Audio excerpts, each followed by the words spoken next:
Pensar em história é pensar em tempos, nas ações dos homens neste tempo, suas ações coletivas, pensar em grandes feitos, pensar na marcação desse tempo, pensar nas datas, pensar nas características de um tempo.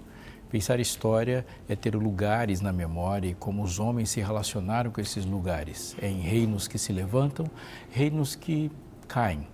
Pessoas que dentro desses reinos colocam umas novas ideias, novas coisas, invenções e a vida das pessoas vai mudando. É tentar localizar onde foi que começamos e como é que terminamos. É pensar em rupturas, pensar em continuidades. Há duas formas radicais de se pensar a história. Uma delas é pensar uma história sem a participação de Deus, simplesmente pensando na ação dos homens através dos tempos. É pensar naquilo que fizemos, onde erramos, onde acertamos, se erramos, porque acertamos, fazer julgamentos ou não sobre isso, mas entender o que aconteceu para tentar explicar o que está acontecendo. Meio triste. Uma outra perspectiva é pensá-la como um objetivo divino, de onde viemos, para onde estamos indo, onde é que a gente pode dizer, aqui chegamos a um ponto. Pensar a história de um até quando, Senhor? É pensar uma perspectiva diferente daquela que um livro comum vai dar. Pensando nos livros de história, se buscou por muito tempo convencionar as mudanças de eras e mudanças de estações, as características de cada momento, se pensar da antiguidade até agora, quais são os grandes movimentos que fizeram com que a gente se localize daqui e deste ponto vamos para diante e deste ponto não vamos. Mas como você acredita na Bíblia, inevitavelmente você vai pensar num começo, sim, num ponto inicial para aquém e distante de nós. Pensar na nossa inserção a partir de uma eternidade que já existia, objetivos que já existiam. Pensar a partir da Bíblia é pensar que nós não criamos tudo, nós recebemos uma porção de coisas e pensar a partir da Bíblia não é pensar num Deus que observa e nem num Deus que está distante, mas num Deus que participa, afinal de contas somos criaturas dele, salvos por ele, para ele e para vivermos com ele. Portanto, o objetivo é uma implicação inevitável. Mas nós não somos treinados tão comumente a pensar na história e dessa perspectiva assim, mas ela faz falta se nós não formos treinados. A história da Bíblia é cheia de perguntas sobre datas. Até quando, Senhor? Até quando, Senhor? E quando acontecerão essas coisas? E eu digo que olhando para esse texto, ele já nos dará muitas localizações, porque Jesus nos disse como as coisas irão acontecer. Que a partir do passado com Deus, do presente com Ele e do futuro dele, a gente pode ter uma perspectiva cristã, bíblica, de história, que vai gerar um efeito mental, emocional e saudável para a gente de tremendo impacto. Eu vou abrir a Bíblia com você, então não sai daí. Está só começando o Fé para Hoje.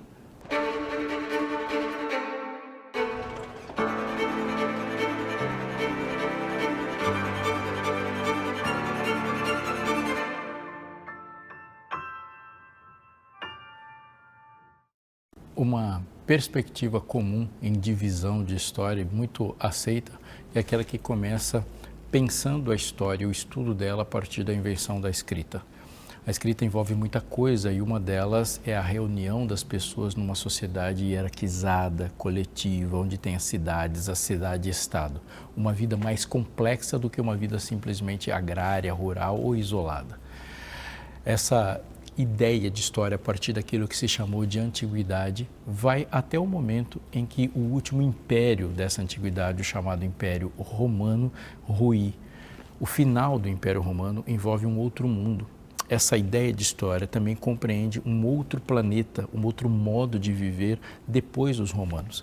Esse modo de viver depois dos romanos, assim, a Idade Média, do 5º século para frente. Idade Média se compreende um momento sem uma centralização de poder. Os reis não têm aquela força imperial que se imaginou antes. E é um período longo da história, que nós vamos pensar nela até a sua transformação, em um momento que esse mundo fechado se abre agora nas navegações, a queda de Constantinopla como uma grande cidade e o símbolo dessa queda. É nesse período e perto desse período que o mundo experimenta profunda transformação, como o renascimento cultural que vai acontecer no sul da Europa, a reforma protestante com muito mais ênfase no norte da Europa, grandes invenções como a imprensa de Gutenberg e uma relação muito próxima com o renascimento, com a reforma, a difusão de livros e, para nós aqui, as grandes navegações. Falamos de Colombo, falamos de Cabral, falamos da escravidão nas Américas e uma relação intercontinental que simplesmente muda mesmo o espectro do mundo. Mas a história é feita de rupturas e continuidades. Nem tudo acaba, nem tudo começa. Muitas coisas estão lidando entre novos começos e coisas que estão terminando e coisas que estão continuando. E essa relação do pêndulo da história vai caminhar. Um grande momento que marca um novo mundo, uma nova forma de pensar, uma nova fase da história. É aquele momento em que nações surgem, Estados Unidos da América, unificação italiana, unificação alemã. Aqui, falando de Brasil, aquele momento de novos pensamentos, como a Inconfidência Mineira, o que a gente chama de revoluções liberais, pensamento liberal, o iluminismo em si, que entrega para a gente o mundo que a gente conhece, que hoje está vivendo altos questionamentos. Você já deve ter ouvido falar dos pós e dos anti, por exemplo, falar do mundo pós-verdade, pós-moderno, anti-verdade, antimoderno e assim por diante, ou pós-cristão. Essa é uma perspectiva e há uma pergunta para essa perspectiva. Para onde ela vai? Qual é a ideia? Falamos, por exemplo, desse nosso modo de pensar o material como um progresso, mas falar em progredir envolve uma pergunta. Progredir para onde? Falamos em acúmulo de dinheiro e conquistar até onde? Qual é o ponto central, qual é o ponto objetivo de pensar uma história sem um ponto? Quando a gente, como cristãos, vai levantando esses questionamentos, precisamos, obviamente, olhar para a Bíblia e ver como que ela responde esses questionamentos. Uma divisão da história, uma perspectiva panorâmica da história muito interessante, muito importante, é aquela que foi revelada pelo profeta Daniel. Naquela que é uma profecia básica em Daniel capítulo 2, o rei Nabucodonosor tem um sonho. E nesse sonho ele vê um panorama de história a partir de impérios e modos de pensar e construir civilizações que impactam o mundo inteirinho. Mas, de fato, é de grande impacto no mundo. Começando com Babilônia, que no sonho é representado por uma cabeça de ouro, vai seguir pela sucessão de impérios que vão se relacionar com o povo de Deus. Os persas, e a gente vai perceber os persas ali no livro de Esther, também Neemias se relaciona com os persas, que depois eles sucumbem diante da ascensão do Império Macedônico. A gente não precisa estudar muito de história, mas vai chegar na nossa mente o grande Alexandre, que venceu um outro grande persa, Ciro. Alexandre constrói um mundo, sim, vai conquistando tudo que ele vê pela frente, mas mais do que isso. A sua forma de pensar e a sua forma de entender o pensamento entregam o helenismo para o mundo. Uma fusão de ideias que ele vai encontrando no caminho das suas conquistas a partir de uma perspectiva grega de história, de mundo, de existência. O mundo conhece a Grécia conhece o mundo e forma um novo mundo que é conquistado pelos romanos. Há uma frase interessante sobre isso, né? Os romanos conquistaram a terra dos gregos, mas os gregos conquistaram o coração dos romanos, porque a fusão cultural entre Roma e Grécia gera uma nova forma de pensar mesmo que vai influenciar terrivelmente o mundo greco-romano. Nessa perspectiva dos sonhos, ali está as pernas de ferro, mas tem duas coisas muitíssimo importantes nessa perspectiva de história apresentada pelo profeta Daniel. Porque há um mundo confuso, um mundo que não é sólido, um mundo que não é de um império só, um mundo feito de ferro e barro e a parte final do mundo. E a gente não precisa se esforçar muito. Se nós estamos vivendo pós-mundo romano, é nele que a gente se encontra. Mas não é ali também que o sonho termina, porque o sonho termina com uma pedra que esmiuça tudo e a pedra permanece. Um objetivo, um ponto final, o fim da história e o início de uma nova era sem revoluções, sem transformações, mas com glória e santidade. No livro de Daniel e neste momento do livro de Daniel, o que é apresentado uma história com objetivo. E tem mais uma coisa, Daniel, ao falar para Nabucodonosor sobre isso, ele diz que é ele que remove reis e estabelece reis.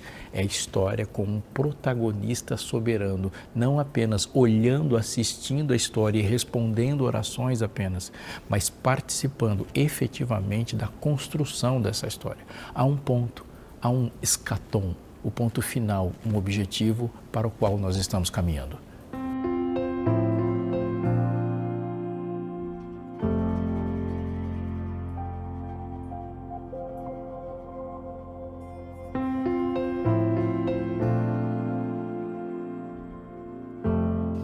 Evangelho de Mateus, capítulo 23, finalzinho do capítulo, a partir do verso 37, começa assim.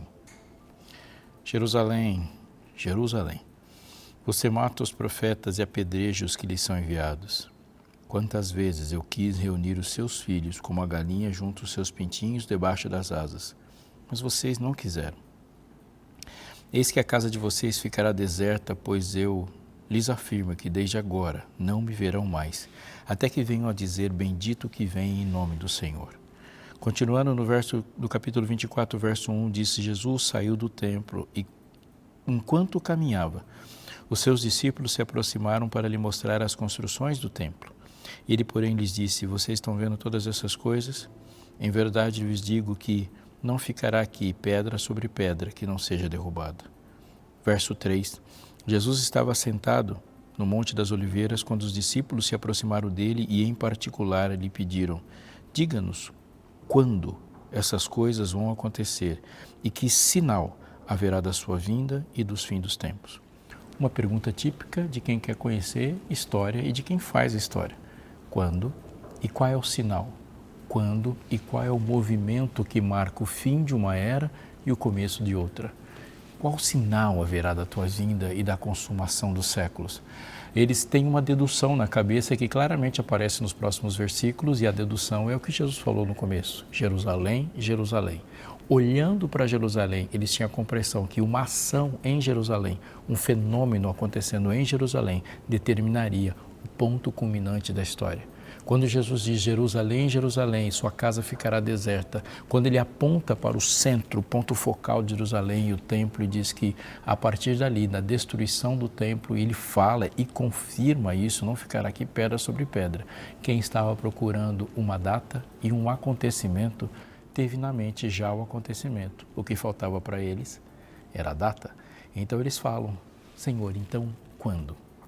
Jesus começa a partir de agora, então, a dizer para eles o que não é e como ele está consertando a perspectiva do que eles vão ter para frente para dizer para eles que o período vai ter que ser dividido de uma forma diferente daquela abrupta que eles estão pensando, daquela forma catastrófica que eles estão pensando. Mas ele vai colocar agora para eles movimentos da história e deles para a gente, para que a gente tenha uma perspectiva correta.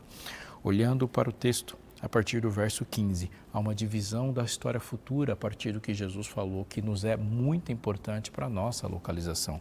Porque ele vai dizer assim, quando, pois, vocês virem situado no lugar santo, o abominável da desolação, de que falou o profeta Daniel, que ele entenda, então os que estiverem na Judéia fujam para os montes. Um ponto. E ele coloca um ponto espalhando a história e fala, haverá sim um acontecimento em Jerusalém, a invasão por parte dos impérios, do Império Romano, a presença de soldados romanos no templo, a assolação, o abominável do que falou e Lucas confirma. Ele fala de uma ação, fala de um movimento importante que determinaria futuros, de um movimento que agora vai dizer que vai começar uma outra forma de se relacionar com a cidade. Mas disse, esse não é o ponto final. Aqui é o ponto inicial. Ele disse, quem estiver no terraço não desça para tirar da casa alguma coisa, e quem estiver no campo não volte atrás para buscar a capa. E ele vai descrever até esse versículo dizendo assim, vai ter coisas catastróficas sim, movimentos de choro, momentos muito difíceis, mas por favor atente, coloque o coração que se vai dizer, catástrofe sozinha não determina movimentos, há coisas muito mais importantes para acontecer. No verso 29 ele diz assim, logo em seguida a tribulação daqueles dias, o sol escurecerá, a lua não dará sua claridade, as estrelas cairão do firmamento e os poderes do céu serão abalados. Ele disse de um tempo de angústia muito grande, do qual nunca houve nem haverá jamais. Esse texto associado a um Daniel que já foi citado leva-nos à compreensão que ele agora vai dividir assim a história em alguns períodos. Ele primeiro menciona o fim de Jerusalém, a destruição dessa cidade, a invasão dessa cidade e uma relação que essa cidade vai ter com o mundo diferente do que tinha antes. Existe Jerusalém, é uma capital muito visitada no mundo, Jerusalém é um dos lugares mais importantes do mundo ainda hoje, mas a relação que Jerusalém tem com o mundo não é a mesma que tinha antes. Desse ponto para frente ele fala, mas vai surgir uma outra coisa.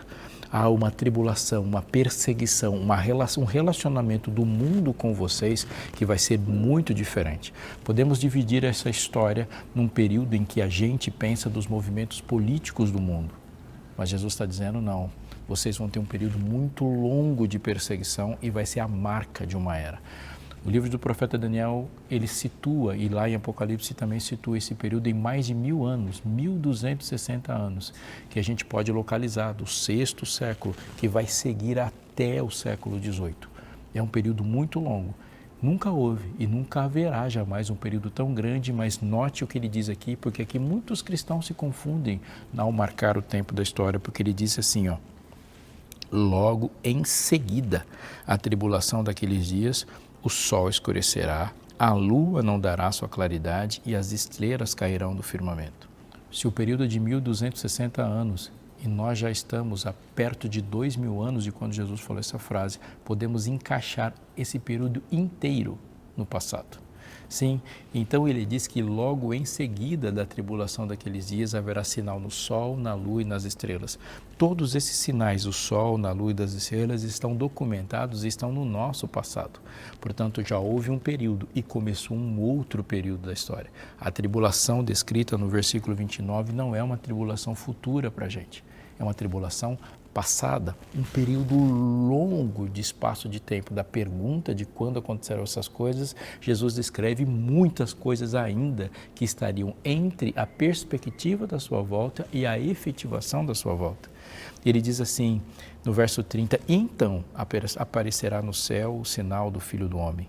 Todos os povos da terra se lamentarão e verão o Filho do Homem vindo sobre as nuvens do céu com poder e grande glória. E ele enviará seus anjos com grande som de trombeta, os quais reunirão seus escolhidos dos 4 ventos de uma a outra extremidade dos céus. Da pergunta feita no final do capítulo 23, a resposta dada no versículo 31 do capítulo 24, o que temos são muito tempo, 2000 anos de espera. Portanto, há divisões na história e há uma perspectiva colocada, não de um retorno imediato, mas de uma característica de como lidaremos com os movimentos da história neste período tão longo. Aí, Jesus levantou para a gente uma ameaça contra nós. Não a brevidade, mas a demora.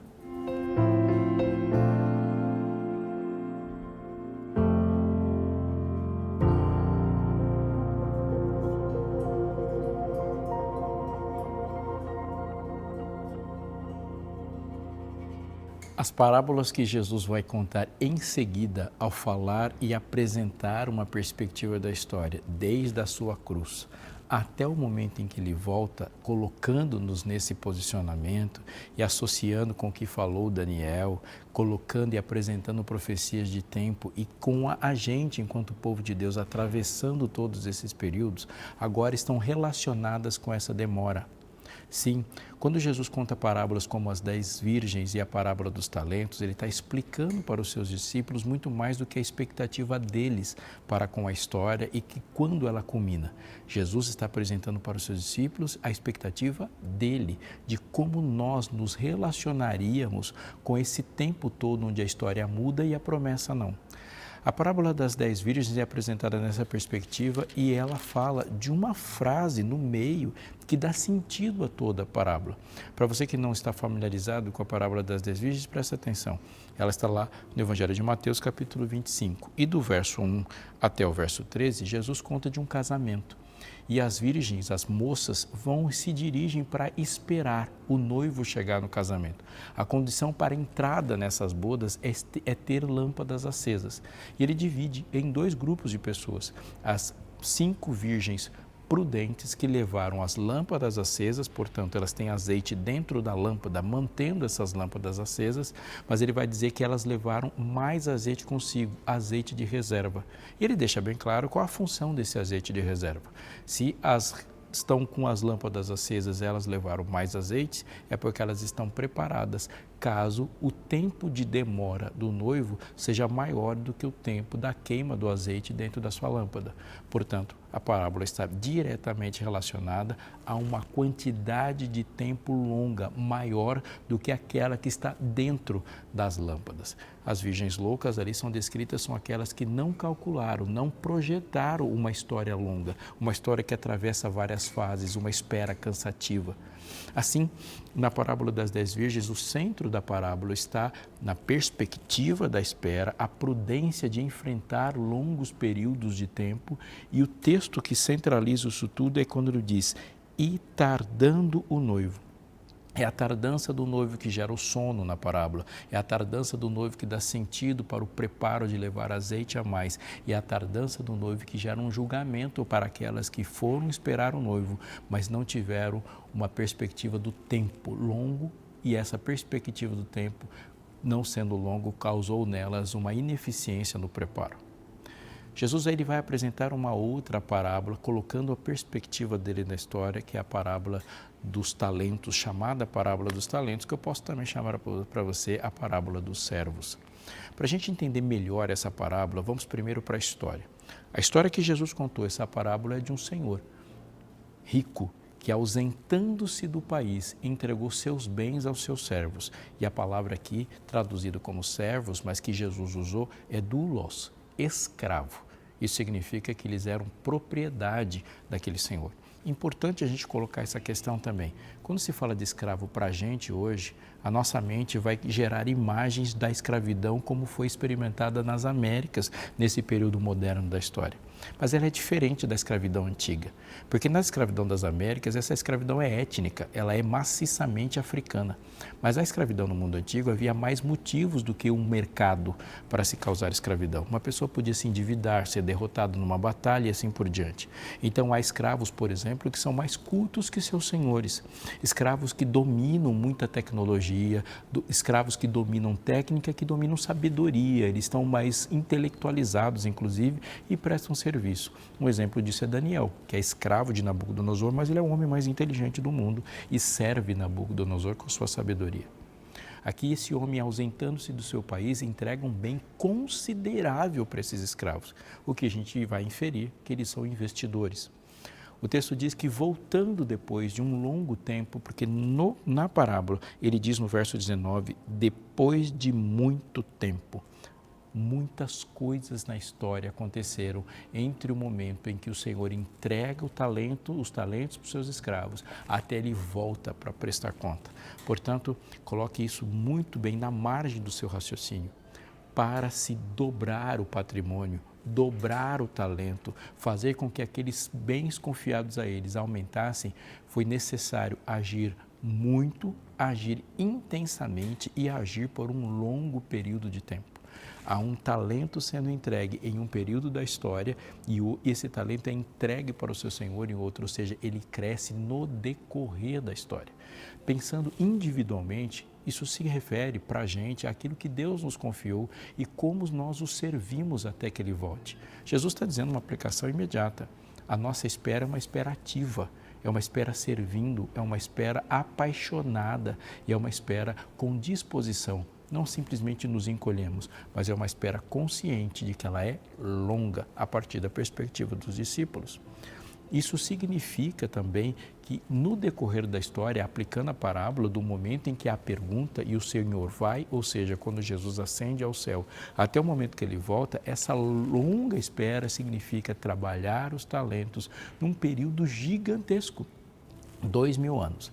Nós não estamos na perspectiva de quem fez essa pergunta. Estamos já no ponto da história daquele Senhor que está chegando. Mas olha o que acontece aqui na parábola. Na parábola ele está falando que quando ele vem para acertar as contas, aquele que recebeu 2 talentos já tem 4. Aquele que recebeu 5 talentos, dobrou o talento, tem 10. E eles escutam a mesma coisa, um prêmio, bem-estar, servo bom e fiel. Ele fala, você foi bom, você foi fiel, você trabalhou nos meus bens, foste fiel no pouco, sobre o muito te colocarei, entra na alegria do seu Senhor. Se destaca que o prêmio é dado para o esforço e a efetividade, não somente para a quantidade de talentos. Só que Cabe aqui um destaque, porque Jesus deu destaque para aquele que pegou um talento e enterrou na terra. Duas coisas são muito importantes para a gente entender essa perspectiva. Primeiro, o que é talento. Pode ser que na nossa mente venha uma ideia de moeda, mas é muito mais que isso. Um talento é uma unidade de peso, não de valor. Olhando para o livro de Apocalipse, as pedras lá que caem por ocasião da praga, aquela saraivada, chuva de pedras, as pedras pesam um talento. Olhando para o Antigo Testamento, diz que Cidi Semer comprou-se a cidade de Samaria por 2 talentos. Talento é uma unidade de peso, 35 quilos de um metal precioso. Numa conta básica, mais passível de erros, então a gente vai ser ali devagar com isso, mas se a gente for pensar a cotação do ouro hoje, um talento equivaleria aproximadamente em reais hoje a 12 milhões de reais. 12 milhões de reais, um talento. Portanto, um talento não é uma moedinha, não se refere a uma moedinha que foi enterrada, mas se refere a uma fortuna. Muito tempo de história para fazer crescer a fortuna. A segunda coisa é que esses escravos são investidores. Ao entregar um talento para o investidor, espera-se que ele devolva o dinheiro acrescido daquilo que o investimento faz gerar. Mas aqui está o ponto mais importante na nossa conclusão sobre o que somos nós e a relação da nossa perspectiva e a perspectiva de Deus na história. Aquele homem produz um diagnóstico e Deus apresenta para nós esse diagnóstico de um comportamento diante da história. Ele diz assim, o que enterrou o talento e não fez nada com ele num período longo de tempo. Chegando por fim, o que tinha recebido um talento disse, sabendo que o Senhor é um homem severo, que colhe onde não plantou e ajunta onde não espalhou, 25, fiquei com medo e escondi o seu talento na terra. Aqui está o que é seu. Qual é a perspectiva deste homem? Medo é um sentimento de proteção. Medo é um sentimento que só acontece, essa emoção só acontece quando a gente tem uma comparação do nosso valor diante da ameaça diante de nós. Uma pessoa que se vê diante de algo e tem uma ideia de que ela precisa se proteger dessa ameaça. O que Jesus está dizendo aqui é que no decorrer desse tempo existe uma característica de quem falhou em esperar e perceber a história, vendo como no fim o encontro com seu Senhor. Aquilo que o Senhor lhe confiou na vida tem um valor muito menor comparado à maneira como ele se vê. Ele vê o seu Senhor com medo e entre arriscar perder a sua vida, entre arriscar ter um prejuízo para si mesmo e arriscar o talento, ele preferiu arriscar o talento. Ele se protegeu a despeito daquilo que o seu Senhor tinha colocado para ele. Amigo, eu quero dizer 2 coisas para você ao terminar esse nosso momento de conversa. A primeira coisa que eu quero dizer para você é que a ideia que você faz de si está relacionada à ideia que você faz de Deus e elas estão se impactando mutuamente. E essa ideia determina como você lida com as coisas de Deus com as quais você vai prestar conta e a maneira como você vê o tempo passar. A segunda coisa que eu quero te chamar é algo muito importante para efetivamente aumentar o seu conhecimento de si e de Deus. É se colocar a aprender mais sobre esse Deus que está vindo para falar com você. A Novo Tempo disponibiliza para você materiais de estudo. Eu tenho uma dica de um especial hoje, para você entender profecias, entender a brevidade do tempo, entender onde estamos no tempo. Verdades para o tempo do fim. Essa é a minha dica de hoje para você, porque ela vai falar de como a história seguiu e encontra você neste momento e o que você tem que fazer daqui para frente. Não perca tempo. Agora mesmo, nesse intervalo, fala com a gente, liga, manda uma mensagem e espera a revista chegar de graça na sua casa, porque neste momento, tudo que Deus confiou em você se multiplica no lugar mais importante onde deve se multiplicar, no seu coração.